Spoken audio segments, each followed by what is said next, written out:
And another one gone, another one gone, another one bites the dust. Yes, this game sucks. Game Informer said, take away the Aliens license and you got a shooter that has no reason to exist. Ouch. Game Reactor Sweden said, it makes me wonder if Gearbox actually sat down and watched the Alien movies. Zing! Machinima's review stated, I haven't been this disappointed in a game in a long time. So what's my take on it? Am I here to do a counter review, back myself into a corner and say to heck with everybody else? This game's pretty good. No, the captain is not going down with the ship. This game sucks and should be avoided. Let's get into the review.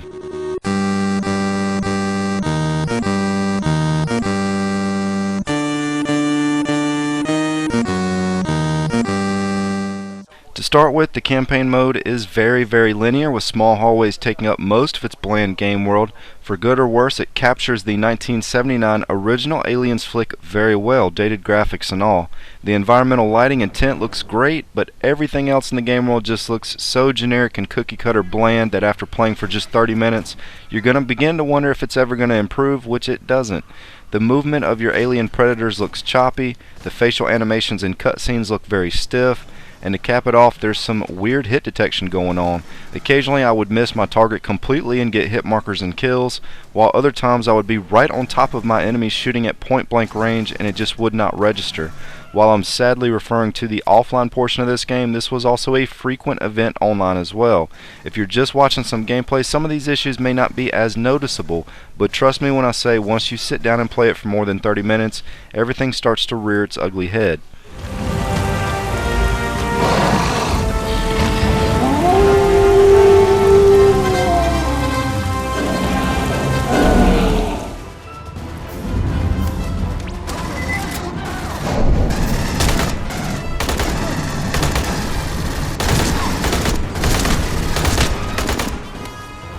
This is one of two bright spots to this game. The sound is quite simply amazing and a big reason why I continued playing once I realized that things were going downhill quickly. The music sounds like a remixed soundtrack from either the Predator or Alien franchise movies. The weapon sound effects, especially the assault rifles, are spectacular, and the alien screeches are exactly what you would want them to be. The voice actors knocked it out of the park and delivered believable emotions in every line. No complaints whatsoever with the sound.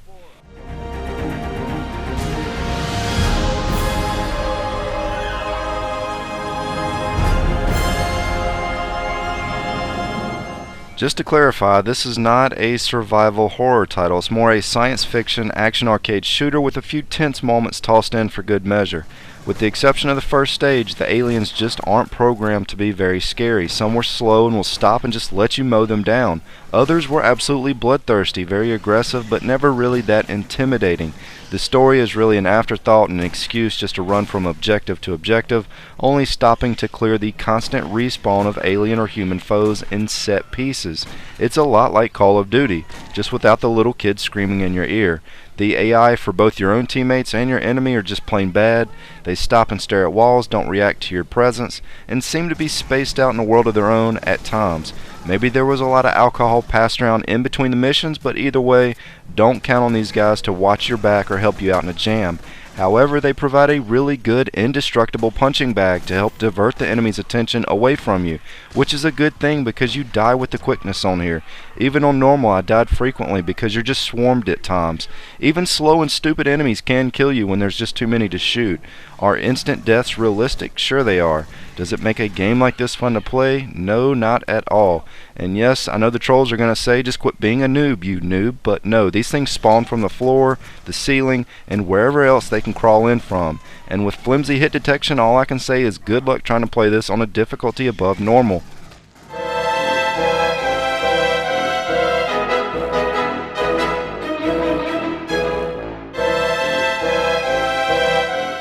One of the better features found in this mess is the level up system, which allows you to unlock new attachments for your weapons, and your current level in the main campaign carries over into the multiplayer and vice versa. You also have many objectives to complete as you're playing that helps keep it somewhat interesting. There are plenty of rare weapons and collectibles to be found, which unfortunately are teeny-weeny small without much of an indication that they're there. I don't know how anyone is going to have the patience to try to find these. Maybe the trophy hunters, but good luck with that journey. I did spend some time playing a few of the multiplayer modes this afternoon, and I kind of had mixed feelings about it. There were times that I was having an absolute blast, and other times I wanted to take the controller and send it to the moon along with this game. It has some interesting concepts and creative ways to play, such as offering 3 different types of aliens to control, each having its own unique skill set, such as a spitter, which, you guessed it, spits acid. The problem with multiplayer is the controls for the aliens are just downright awful.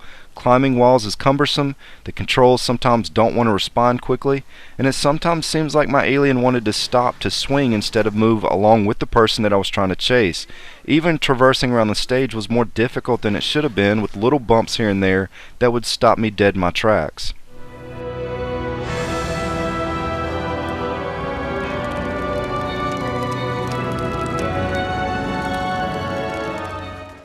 This game has a very interesting dark past and just as interesting current bit of unfolding news. According to the wiki, Aliens Colonial Marines was originally developed by Check 6 Games, and it was to be published by Fox Interactive and EA for the PlayStation 2 way back in 2001, but it was cancelled before it released.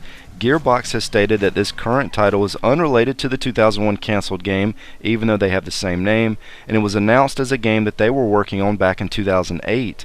And after multiple delays because they were supposedly wanting to include the voices from the original movie actors, it's been widely reported that the campaign wasn't developed by Gearbox at all. It was outsourced to Timegate Studios, who were hiring people on the spot to work on this title. Special thanks goes to Broken Games HD for documenting all this information in a video that I watched earlier today on his channel.